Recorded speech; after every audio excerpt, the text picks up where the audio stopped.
வசிஷ்ட முனிவர் குழந்தை வரம் கேட்ட தசரதனிடம் ஆறுதலாக பேசத் தொடங்கினார். உனக்கு எதிர்காலம் சிறப்பாக இருக்கும். சிறந்த மகப்பேறு நிச்சயம் கிடைக்கும். அங்க நாட்டில் மனுகுலத்தில் உத்தானபாதனுடைய புதல்வன் ரோமபாதன் என்னும் மன்னன் ஆட்சி செய்கிறான். அந்த நாட்டில் 12 ஆண்டுகளாக மழை இல்லாமல் பஞ்சம் உருவானது. தலைக்கோட்டு முனிவரை அங்கு அழைத்து சென்றதால் மழை பொழிந்து வளம் பெருகியது. உன்னுடைய புதல்வியாகிய சாந்தையை ரோமபாத மன்னனுக்கு தத்து கொடுத்தாய் அல்லவா? அப்போது சாந்தையை கலைக்கோட்டு முனிவர் திருமணம் செய்து கொண்டார். அதனால் அவர் உனக்கு மருமகனாகி விட்டார். அவர் அளவற்ற தவம் செய்தவர். அவரை அழைத்து வந்து புத்திர காமேஷ்டி யாகம் செய்தால் உனக்கு புத்திர பாக்கியம் நிச்சயம் கிடைக்கும் என்று கூறினார் வசிஷ்ட முனிவர். தசரத சக்கரவர்த்தி தனது படைசூழ தேரில் ஏறி அங்க நாட்டை அடைந்தார். ரோமபாதர் அவரை அன்புடன் வரவேற்று உபசரித்தார். கலைக்கோட்டு முனிவரை என்னுடன் அயோத்திக்கு அனுப்புமாறு வேண்டி நின்றார் தசரதர். கலைக்கோட்டு முனிவர் என்கின்ற ரிஷிய சிறுங்கர் தன் மனைவியாகிய சாந்தையுடன் அயோத்தி மாநகருக்கு சென்றார். தசரதர் அவருக்கு உரிய மரியாதை அளித்தார். கலைக்கோட்டு முனிவரிடம் தசரதர், நான் இந்த உலகை 60,000 ஆண்டுகள் ஆட்சி செய்தேன். அதனால் எனக்கு வேறு எந்த வேண்டுதலும் இல்லை. ஆனால் எனக்கு பிறகு இந்த மக்களை வழிநடத்த நல்ல தலைவன் இல்லையே என்ற கவலை மட்டும் துரத்துகிறது. எனவே எனக்கு அரசால திறனுடன் கூடிய மகன் உண்டாக அருள் தர வேண்டும் என்று கேட்டு கொண்டார்.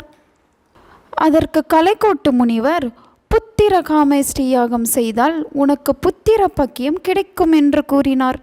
பின்னர் கலைக்கோட்டு முனிவர் அயோத்தியில் பெரிய யாகசாலை அமைத்து யாகத்துக்குரிய திரவியங்களை குவித்து வசிஷ்ட முனிவர் முதலிய தவசீலர்கள் துணை புரிய வேத மந்திரங்களை கூறி மிக சிறந்த யாகத்தை செய்தார். யாகத்திலிருந்து தெய்வபூதம் தோன்றி பாயாசத்தை கொடுத்துவிட்டு மறைந்தது. கலைக்கோட்டு முனிவரின் கட்டளைப்படி பாயாசத்தை ஒரு பாதி கௌசலைக்கும் மற்றொரு பாதி கையைக்கும் மன்னர் வழங்கினார். கொடுத்து பழகிய கௌசலையும் கையையும் தங்களுக்கு மன்னர் வழங்கிய பாயாசத்தில் பாதி பாதி சுமித்ரைக்கு வழங்கினார்கள். இதனால் மன்னவரால் கொடுபடாமல் விட்ட சுமித்ரைக்கு 2 பங்கு கிடைத்தது.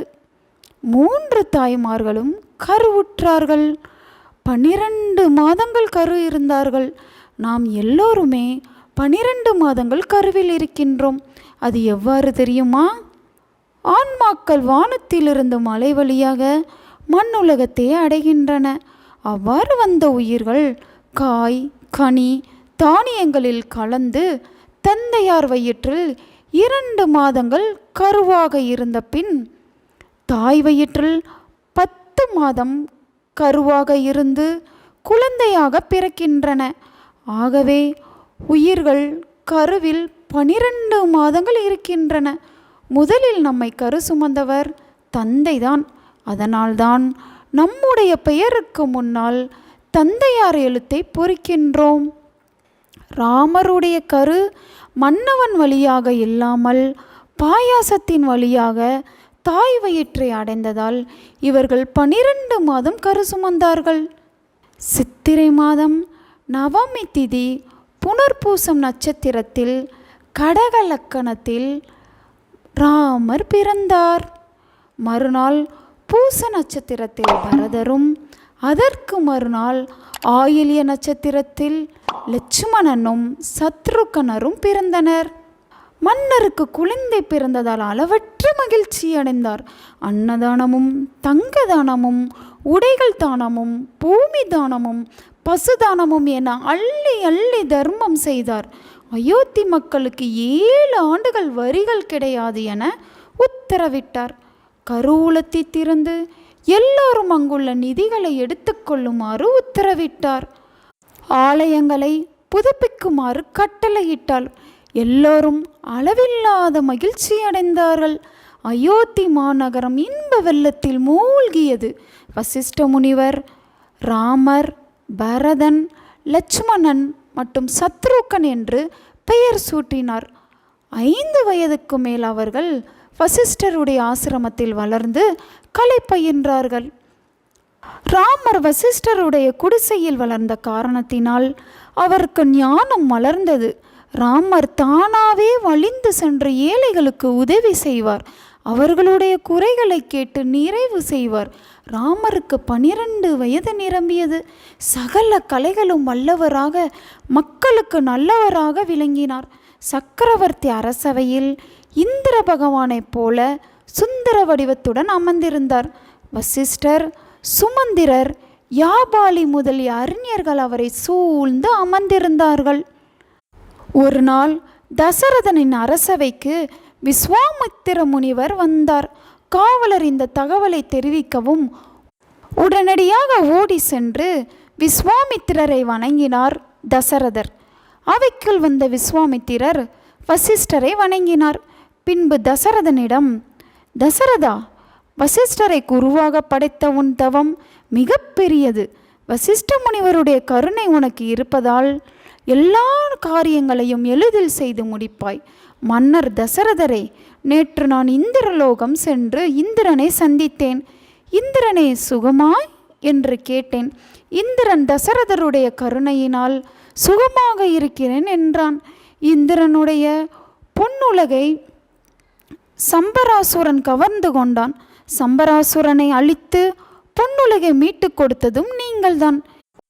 என்னை போன்ற முனிவர்களும் தேவர்களும் ஏதாவது இடையூறு வந்தால் மலைகள் தோறும் எழுந்தருளியுள்ள முருகப்பெருமானிடம் சென்று முறையிடுவோம். கையிலைமலை சென்று சிவபெருமானிடம் முறையிடுவோம். திருப்பார்கடலில் சென்று பாம்பு படுக்கையில் துயில் கொள்ளும் திருமாலிடம் முறையிடுவோம். சுத்தியலோகம் சென்று பிரம்மதேவரிடம் முறையிடுவோம். பொன்னுலகம் சென்று அமராவதியை ஆட்சி புரிகின்ற இந்திரனிடம் முறையிடுவோம். இங்கெல்லாம் சென்று நிறைவேறாத குறைகளை அயோத்தி மாநகரம் வந்து உன்னிடம் முறையிடுவோம். எங்களுக்கு உன்னை தவிர புகலிடம் ஏது என்று புகழ்ந்து பேசினார். கரடியை கண்ணாடி காட்டி பிடிக்க வேண்டும். சிங்கத்தை தோல்வலை போத்தி பிடிக்க வேண்டும். யானையை குழி தோண்டி பிடிக்க வேண்டும். பெரிய மனிதர்களை புகழுரையால் வசம் செய்ய வேண்டும். இந்த யுத்தியை தெரிந்த விஸ்வாமித்திரர் தசரதரை தன்னுடைய புகழ் உரையால் மயக்கினார். உடனே தசரதர், என்னால் ஒரு விஷயத்தை செய்து முடிக்க முடியும் என்றார். அது என்னவென்று கட்டளையிடுங்கள், உடனே நிறைவேற்றுகிறேன் என்றார். அதற்கு விஸ்வாமித்திரர், நான் உலகின் நலன் கருதி தருக்கள் நிறைந்த குளிர்ந்த வனத்துக்குள் உத்தம யாகம் செய்கிறேன். அங்கு அரக்கர்கள் இடையூறு செய்கிறார்கள். அந்த யாகத்துக்கு துணை புரிய ஒரு சிறந்த காவலன் வேண்டும் என்றார். அப்படி என்றால் என் படை சேனாதிபதியை அனுப்புகிறேன் என்றார் தசரதர். இல்லை, அவரால் காவல் காக்க முடியாது என்று மறுத்தார் விஸ்வாமித்திரர். அப்படி என்றால் நானே வருகிறேன் என புறப்பட்டார் தசரதர். உன்னை விட வலிமையான ஒருவன் இருக்கிறான், அவனை அனுப்பு என்றார் விஸ்வாமித்திரர். அயோத்தியில் என்னை விட வலிமையானவனா? நானே 10 ரதங்களை வென்றவன். என்னை விட வலிமையான ஒருவன் இந்த அயோத்தி இருக்க முடியுமா என்று கேட்டார் தசரதர். அதற்கு விஸ்வாமித்திரர், உன்னை விட 1 கோடி மடங்கு உயர்ந்தவன் இருக்கிறான், அவனை அனுப்பு. இல்லாததை இருப்பதாக நான் கூறவே மாட்டேன் என்றபடி ராமரை பார்த்தார். தசரதன் பதறினார். இளம் பாலகனை காவலுக்கு அனுப்புவதா என்ற அச்சத்துடன் இருந்தார். இந்த எபிசோட் இதோட நிறைவு பெறுது. அடுத்த எபிசோடில் ராமர் விஸ்வாமித்திரர் கூட காட்டுக்கு போனாரா இல்லையா, அங்கே என்ன நடந்தது அப்படிங்கிறத பற்றி பார்க்கலாம்.